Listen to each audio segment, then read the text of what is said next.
Assalamualaikum warahmatullahi wabarakatuh. Perkenalkan, kami kelompok 2 dari kelas R2C ingin mengerjakan tugas akhir profesi pendidikan, membuat tugas peer teaching. Perkenalkan, dengan saya Rika Ramadhani. Saya Hana Lorenzia. Saya Juniarta Wahyuni. Saya Sri Susianti. Saya Saskia Herunisa. Saya Najwa Kaila Prastio. Saya Kalila Rahma Aulia. Saya Anissa Nurasana. Saya Nadia Putriandini Salapasya. Saya Haryadi Wijaya Kusuma.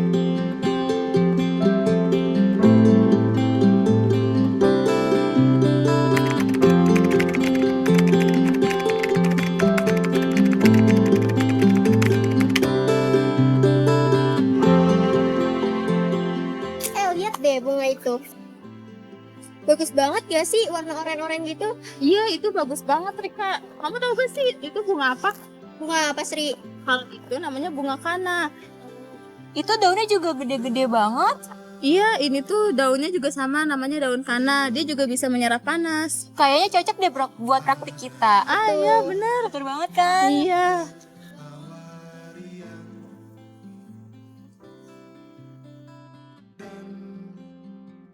Halo guys.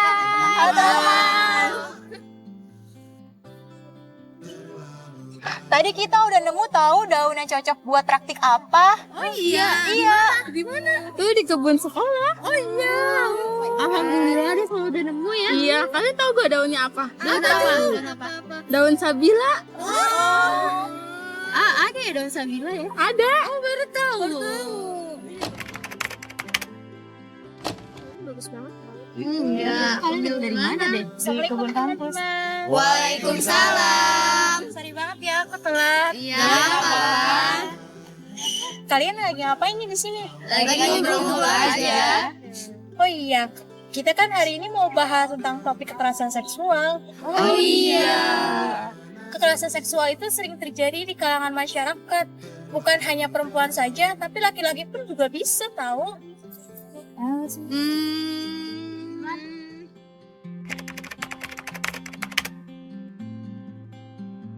Aku sebenarnya sering dengar sih, tapi masih bingung. Sebenarnya yang termasuk kekerasan seksual tuh jenisnya seperti apa? Takutnya kita kira itu kekerasan seksual, tapi ternyata bukan. Jadi, kekerasan seksual itu adalah tindakan kekerasan yang dilakukan tanpa persetujuan dari orang lain. Baik itu berupa fisik, verbal, ataupun digital. Nah, contoh dari kekerasan seksual, ketika kita menyentuh orang lain tanpa persetujuan darinya, terus bisa juga kita mendapatkan gambar atau video yang tidak senonoh. Lalu, ketika kita mendapatkan paksaan dari orang lain untuk melakukan kegiatan seksual tersebut, nah itu termasuk ke dalam kekerasan seksual. Oh, seperti itu. Kalau ada yang godain kita di jalan, seperti siul-siulan itu juga termasuk ya? Iya, itu termasuk ke kekerasan seksual verbal. Nah, di sini saya ingin menjelaskan sedikit dari kekerasan seksual. Kekerasan seksual ini memiliki beberapa jenis. Yang pertama, kekerasan seksual fisik. Kekerasan seksual fisik ini seperti yang sudah saya sebutkan di awal, ketika kita menyentuh orang lain tanpa persetujuan dari lawannya. Misalnya, bahu kita atau dada kita atau paha kita disentuh dengan orang lain, nah itu bisa disebut dengan kekerasan seksual fisik. Lalu yang kedua, kekerasan seksual verbal. Nah, kekerasan seksual verbal ini ketika kita lagi di jalan, terus ada orang lain yang catcalling, kiu cewek yang godain kita di jalan-jalanan itu.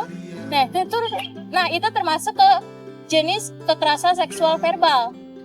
Lalu ada juga kekerasan seksual digital.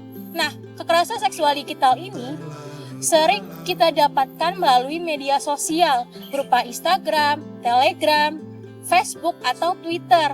Nah, jenisnya ini ketika kita mendapatkan gambar, video, atau link yang berkaitan dengan hal-hal yang seksual, nah itu termasuk ke jenis digitalnya. Lalu ada juga yang melalui kontak langsung atau pemaksaan. Misalnya, kita baru mendapatkan kenalan, lalu kita udah langsung dipaksa buat melakukan hubungan intim. Nah, itu yang dinamakan pemaksaan. Jadi kita harus menghindari hal-hal yang berkaitan dengan kekerasan seksual. Oh, berarti kalau ada orang yang kirim foto yang senonoh itu termasuk kekerasan seksual ya? Nah iya, itu termasuk ke jenis kekerasan seksual digital. Kita itu harus hati-hati. Ketika situasinya kita berada di situasi tersebut, maka kita jangan diam saja. Segera lapor kepada pihak yang bersangkutan. Kayaknya lebih mudah dimengerti kalau ada contoh. Setuju. Kayaknya kita bakal lebih mudah mengerti kalau ada contohnya. Nah, di sini saya sudah bawa nih contoh video dari kekerasan seksual. Isinya tuh di sini contoh kekerasan seksual yang berada di sekitar kita.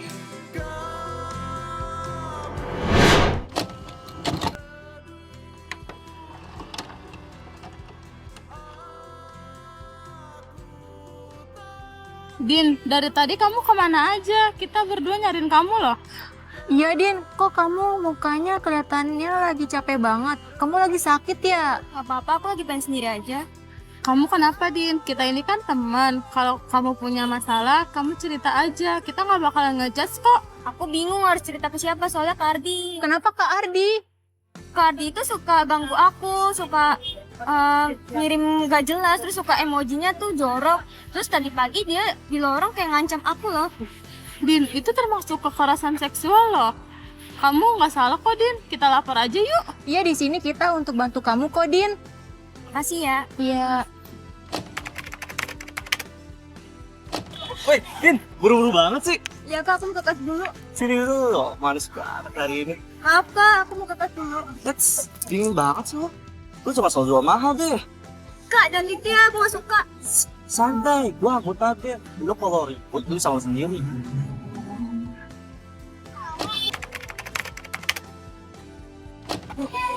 Assalamualaikum. Ibu, kita mau lapor. Ini Bu Dina kena kekerasan seksual oleh Kak Ardi, Bu. Iya Bu, Dina sering banget dapat pesan-pesan dorok dari Kak Ardi. Habis itu sering banget disentuh tanpa sebab. Terus Dina sering banget diancam sama Kak Ardi. Saya takut Bu, tapi saya nggak mau diam aja. Dina, kamu hebat luar biasa. Kamu gak sendirian. Fakultas akan bertindak. Kami akan laporkan ke Satgas, ke TKS, dan bantu kamu untuk dapat pendampingan. Makasih ya Bu. Assalamualaikum. Waktu itu aku pernah dikomentarin yang gak bagus oleh senior.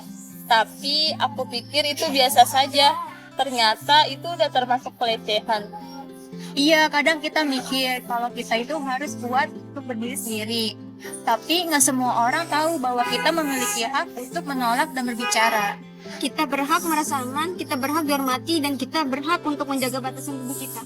Jadi kalau ada yang cerita, kita dengerin dulu ya. Jangan langsung nyalahin atau nyuruh diam. Nah benar tuh, jika teman kita bercerita maka kita harus dengerin, lalu validasi perasaannya. Jika dia siap untuk dibantu maka kita harus membantunya. Dan yang terpenting kita tidak boleh menyebar ceritanya kemana-mana. Dan ini pertama kalinya aku ikut forum diskusi kayak gini, dan aku jadi sadar kita semua jadi pelindung satu sama lain. Aduh, serem juga ya, ternyata banyak hal yang kita anggap biasa, padahal itu termasuk kekerasan seksual. Makanya penting banget buat kita sadari, peduli, dan jangan diam saja ketika berada di situasi itu. Kita jadi teman harus menjadi orang yang terpercaya. Dan apabila teman kita nggak bisa berbicara, kita harus membantunya untuk berbicara. Kekerasan seksual itu bukan soal fisik, melainkan soal hak, soal rasa aman, dan rasa kemanusiaan. Kita sebagai teman harus saling peduli dan saling melindungi.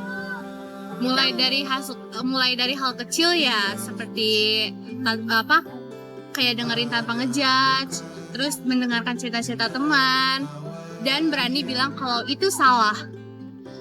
Kita tuh nggak harus jadi ahli buat menolong. Kadang kita cukup hadir, percaya, dan jangan tinggal diam.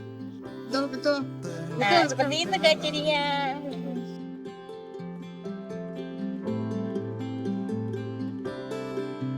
Ribu Action.